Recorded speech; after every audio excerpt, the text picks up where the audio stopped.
পাঠ ১ ও ২ উদ্ভিদ ও প্রাণী কোষের সাধারণ গঠন। প্রতিটি জীব দেহে এক বা একাধিক কোষ দিয়ে গঠিত। তাহলে প্রতিটি জীব দেহে কি দিয়ে গঠিত? এক বা একাধিক কোষ দিয়ে গঠিত। একটি আদর্শ উদ্ভিদ কোষ প্রধানত দুইটি অংশ নিয়ে গঠিত। একটি আদর্শ উদ্ভিদ কোষ প্রধানত কয়টি অংশ নিয়ে গঠিত? দুইটি অংশ নিয়ে গঠিত। কোষ প্রাচীর এবং প্রোটোপ্লাজম। কোষ প্রাচীর এবং প্রোটোপ্লাজম ভেরি ইম্পর্টেন্ট কোশ্চেনটি। একটি আদর্শ উদ্ভিদ কোষ প্রধানত কয়টি অংশ নিয়ে গঠিত? দুইটি। একটি কোষ প্রাচীর, অন্যটি প্রোটোপ্লাজম। প্রথমটি কোষ প্রাচীর। কোষ প্রাচীর নিয়ে এখানে আলোচনা করেছে। দেখো, উদ্ভিদ কোষের ক্ষেত্রে কোষ ঝিল্লির বাইরে জড় পদার্থ দিয়ে তৈরি একটি পুরু প্রাচীর থাকে, একে কোষ প্রাচীর বলে। তাহলে দেখো, এটা একটা সংজ্ঞা হয়। উদ্ভিদ কোষের ক্ষেত্রে কোষ ঝিল্লির বাইরে জড় পদার্থ দিয়ে তৈরি একটি পুরু প্রাচীর থাকে, তাকে কি বলে? কোষ প্রাচীর বলে। একটা সংজ্ঞা হয়ে যাচ্ছে এবং তার সাথে একটা প্রশ্ন হচ্ছে। এটি সেলুলোজ দ্বারা গঠিত। তাহলে কোষ প্রাচীর কি দ্বারা গঠিত? সেলুলোজ দ্বারা গঠিত। তাহলে সেলুলোজ দ্বারা গঠিত কোনটি? কোষ প্রাচীর। তাহলে কোষ প্রাচীর কি দ্বারা গঠিত? সেলুলোজ দ্বারা গঠিত। Very importance. প্রাণী কোষে এ ধরনের প্রাচীর থাকে না। এগুলো সব উদ্ভিদ কোষে, কিন্তু প্রাণী কোষে প্রাচীর থাকে না।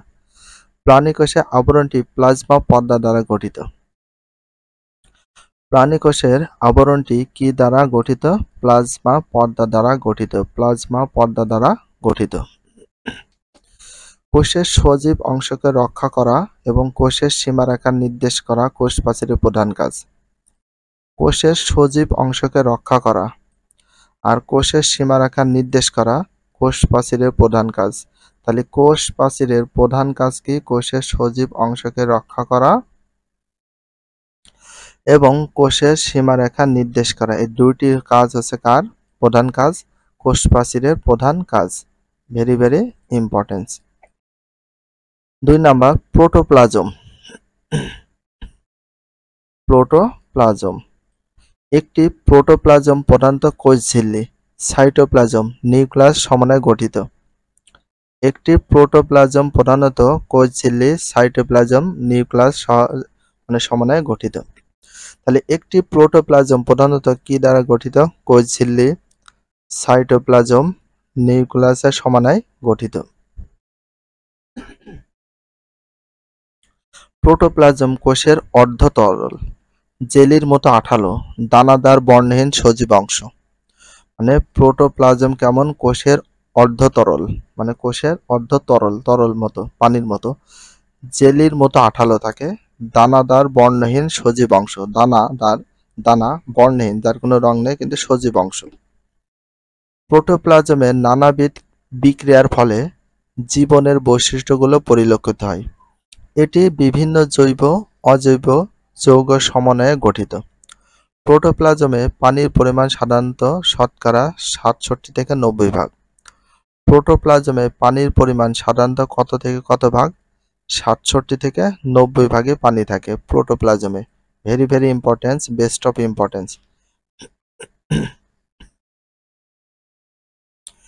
ক নাম্বার কোষ ঝিল্লি বা প্লাজমা মেমব্রেন। দেখো, প্লাজমা মেমব্রেন, প্লাজমা মেমব্রেন পুরো প্রোটোপ্লাজমকে ঘিরে যে নরম পর্দা দেখা যায় তাকে কোষ ঝিল্লি বা প্লাজমা মেমব্রেন বলে। প্লাজমা মেমব্রেন বলে। তাহলে কোষ ঝিল্লির আরেকটা নাম কি? Plasma membrane. পুরো প্রোটোপ্লাজমকে ঘিরে যে নরম পর্দা দেখা যায় তাকে কোষ ঝিল্লি বলে, অনেকে প্লাজমা মেমব্রেনও বলে। একটা সংজ্ঞা হয়ে যাচ্ছে আর একটা প্রশ্ন হচ্ছে। প্লাজমা মেমব্রেন দ্বি-স্তর বিশিষ্ট ফসফোলিপিড, দেখো, ফসফোলিপিড দ্বারা গঠিত। প্লাজমা মেমব্রেন দ্বি-স্তর বিশিষ্ট কি দ্বারা গঠিত? ফসফোলিপিড। ফসফোলিপিড, ফসফোলিপিড দ্বারা গঠিত। কি দ্বারা গঠিত? ফসফোলিপিড দ্বারা গঠিত। বর্তমানে এটিকে বায়োমেমব্রেন বলা হয়। তাহলে বর্তমানে এটিকে কি বলা হয়? বায়োমেমব্রেন বলা হয়। Very importance. বায়োমেমব্রেন বলা হয়। এটি কোষের ভিতর ও বাইরের মধ্যে পানি, খনিজ পদার্থ, গ্যাসের পরিবহন নিয়ন্ত্রণ করে। তাহলে কোষের ভিতর বা বাইরের মধ্যে পানি, তারপর খনিজ পদার্থ, তারপর গ্যাস পরিবহন নিয়ন্ত্রণ করে থাকে। দেখো প্লাজমা, দেখো প্লাজমা মেমব্রেন। খ নাম্বার সাইটোপ্লাজম। সাইটোপ্লাজম কোষের প্রোটোপ্লাজমের নিউক্লিয়াসের বাইরে জেলির মতো অংশকে সাইটোপ্লাজম বলে। তাহলে কোষের দেখো কোষের প্রোটোপ্লাজমে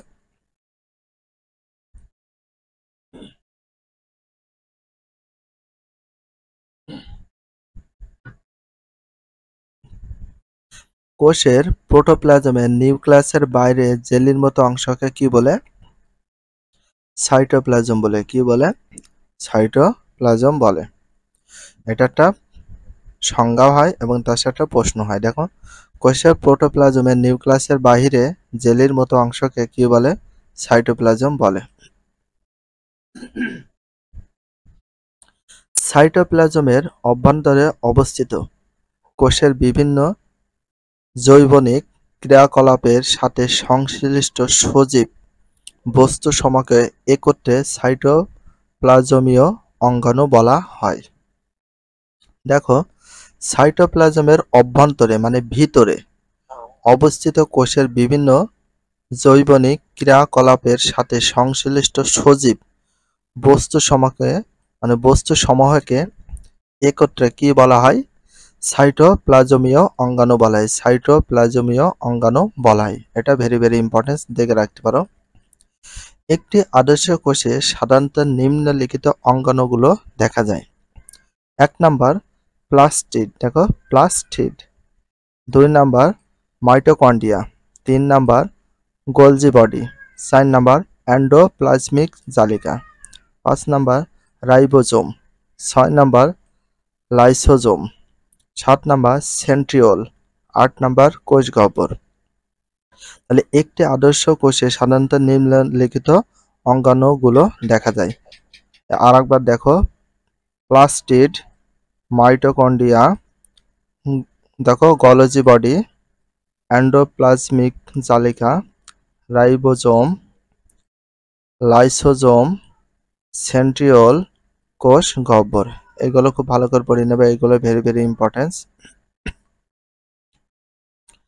তার সাথে এখানে দেখো তোমাদের দিয়ে দিয়েছে গঠন 2.1 উদ্ভিদ কোষের আণুবীক্ষণিক চিত্র। উদ্ভিদ কোষের আণুবীক্ষণ চিত্রের মাধ্যমে দেখা যাচ্ছে, অণুবীক্ষণ যন্ত্র দিয়ে ছবি তুলে সেটা তোমাদেরকে দেখানো হচ্ছে। আর 2.2 এর রয়েছে প্রাণী কোষের আণুবীক্ষণিক চিত্র। প্রাণী কোষে, এটা উদ্ভিদ কোষের জন্য আর এটা প্রাণী কোষের জন্য। তো প্রাণী কোষের বা উদ্ভিদ কোষের যে আণুবীক্ষণিক চিত্রটা দিয়েছে, কোনটাকে কি বলে সবকিছু এখানে ক্লিয়ার ভাবে দিয়ে দিয়েছে। এখানে ক্লিয়ার ভাবে সেটা দেখতে পাচ্ছ। দেখো এখানে সবগুলো দিয়েছে। প্রথমটা হচ্ছে প্লাজমা মেমব্রেন, সাইটোপ্লাজমীয় ধাত্র, মসৃণ এন্ডোপ্লাজমিক জালিকা, অমসৃণ এন্ডোপ্লাজমিক জালিকা, নিউক্লিয়াস রুন্ড, নিউক্লিয়াস দাঁত, নিউক্লিয়ার আবরণী। দেখো ক্রোমাটিন তন্তু, নিউক্লিওপ্লাজম, দেখো অন্তঃকোষীয় ফাঁকা, গলজি বস্তু, মাইটোকন্ড্রিয়া, ক্লোরোপ্লাস্ট, দেখো লাইসোসোম।